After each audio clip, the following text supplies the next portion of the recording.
কখনো মেয়েদের ফাঁদে পড়বেন না। এই বোকা ছেলে, তোমাকে বলছে, মেয়ের সাথে গল্প করো না। দেখো, তওবা করে উঠো, আস্তাগফিরুল্লাহ ওয়া আতুবু ইলাইহি।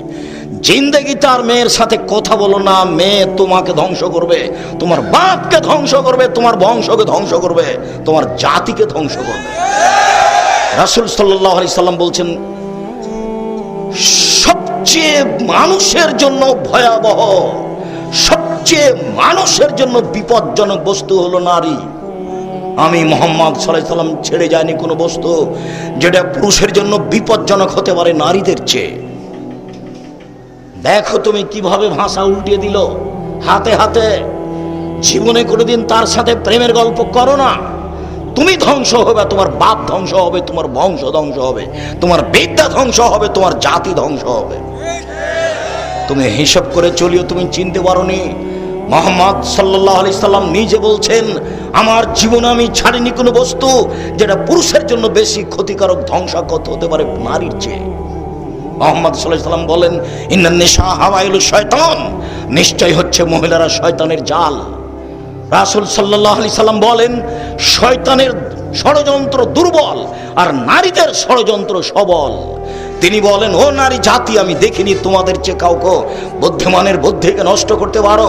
ও নারী জাতি, তোমরা এমন জাতি যে বুদ্ধিমানের বুদ্ধিকে নষ্ট করতে পারো। একবার তোমার দিকে হাসি দিয়ে যদি কথা বলে, তাহলে তোমার বুদ্ধি হারিয়ে যাবে। তুমি চেয়ারম্যান, মেম্বার, এমপি, মন্ত্রী, যত বড় পরেজগার হও না কেন, এক হাসিতে তোমার বুদ্ধিবিদ্যা, ঈমান কমে যাবে। তার নাম নারী। তুমি এটা বিবেচনা করি, উপস্থিত বৈঠকের মুসলিম বোন, আপনাকে আমি ঘৃণা করতে আসিনি। নারী আয়েশাও, নারী খাদিজা রাদিয়াল্লাহু তাআলা আনহা, জিবরাইল এসে বলছেন, মুহাম্মদ সাল্লাল্লাহু আলাইহি সাল্লাম, ওই যে খাদিজা, ওই যে তার হাতে একটা বাটি আছে তরকারির। শুনেন, খাদিজা আপনার কাছে আসলে আপনি তাকে বলবেন, খাদিজা জি, আল্লাহ তোমাকে সালাম দিয়েছে খাদিজা, জিবরাইল তোমাকে সালাম দিয়েছে, তোমার জন্য জান্নাতে একটা ঘর বানানো হয়েছে খাদিজা, হীরা মুক্তা মাণিক্য দিয়ে, যেখানে কোনো হইচই নেই। খাদিজাও তো মহিলা, আপনাকে খাদিজার মতো মনে করি। তো শয়তানকে, ওই যে আপনার পাশে বসে আছে, দেখেন, ওর ছোট ব্লাউজ, ওর স্বামী নাই, ওর বাপ নাই, ও বাপ ছাড়াই দুনিয়াতে এসেছে, ও স্বামী ছাড়াই দুনিয়াতে চলে। বল হিসাব। আপনি আমার দিনই বোন, আপনাকে আমি ঘৃণা করতে আসিনি। আমি আপনাকে আমি শয়তানের চেয়ে খারাপ বলিনি। তবে আপনার পাশে একজন মহিলা বসে আছে, আপনি দেখেন, তার পেট দেখা যায়, তার পিঠ দেখা যায়, তার অঙ্গ প্রত্যঙ্গ দেখা যায়। ও কি মনে করে আর বাপ নাই নাকি? বাপ ছাড়াই দুনিয়াতে এসেছে। কাপুরুষ, ওটা তো আপনারই মেয়ে, জবাব আমি দেব। আপনি জান্নাত কিনে নিয়েন, জান্নাত পড়ে আছে। মুহাম্মদ সাল্লাল্লাহু আলাইহি সাল্লাম বলেছেন, 3 শ্রেণীর মানুষ জান্নাতে যাবে না, তার মধ্যে আপনি আছেন। মুহাম্মদ সাল্লাল্লাহু আলাইহি সাল্লাম বলেছেন, 3 শ্রেণীর মানুষ কখনো জান্নাতে যাবে না, তার মধ্যে আপনি একজন। আপনি হচ্ছেন দায়ুষ, ওই মেয়ে আপনার। আপনি হচ্ছেন স্বামী, ওই বই আপনার। যার পেট দেখা যায়, যার পিঠ দেখা যায়, যার হাত দেখা যায়, যার মাথার চুল দেখা যায়, এখনো বসে আপনার মেয়ে প্যান্ট পরে এখন বসে আছে। কাপুরুষ, কি দেখাচ্ছেন আপনি? কষ্ট লাগে, ব্যথা লাগে? ব্যথা লাগে কেন? আপনাকে আমি মুসলমান মনে করছি, বলছি।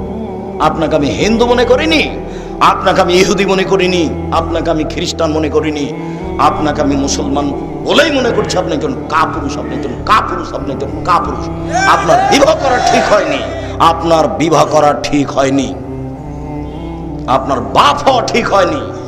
আপনার বাপ আপনার বিবাহ দিয়েছে, বইয়ের কাছে চলে গেছেন, 4 ছেলে মেয়ে হয়েছে, এর নাম বাপ নয়, ক্ষমতার নাম বাপ, নীতির নাম মা, ক্ষমতার নাম স্বামী। চোখ যেভাবে ঘুরে বউ সেভাবে চলে, তার নাম ক্ষমতা। চোখ যেভাবে ঘুরে বউ সেভাবে চলে, তার নাম ক্ষমতা। 3 শ্রেণীর মানুষ জান্নাতে যাবে না, তার মধ্যে আপনি একজন আছেন। 3 শ্রেণীর মানুষ জান্নাতে যাবে না, তার 1 শ্রেণীর মানুষ হচ্ছে রাজলাতু মিনান নিসায়ে, পুরুষের বেশধারী নারী, যারা পুরুষের জুতা স্যান্ডেল পরে, যারা পুরুষের শার্ট প্যান্ট পরে, যারা পুরুষের পোশাক পরে, যারা মাথার চুল ছোট করে। আপনি দেখতে পাচ্ছেন ঢাকা শহরে, গাজীপুর বাজারে হাজারো লক্ষ নারী এসব প্যান্ট পরে থাকছে, গেঞ্জি গাইতে থাকছে, এরা জাহান্নামী। আমি বলিনি এই কথা, মুহাম্মদ সাল্লাল্লাহু আলাইহি সাল্লাম বলেছেন। আমার বলার কি আছে? তিনি 1450 বছর পূর্বে বলেছেন, আমি তার অনুবাদক।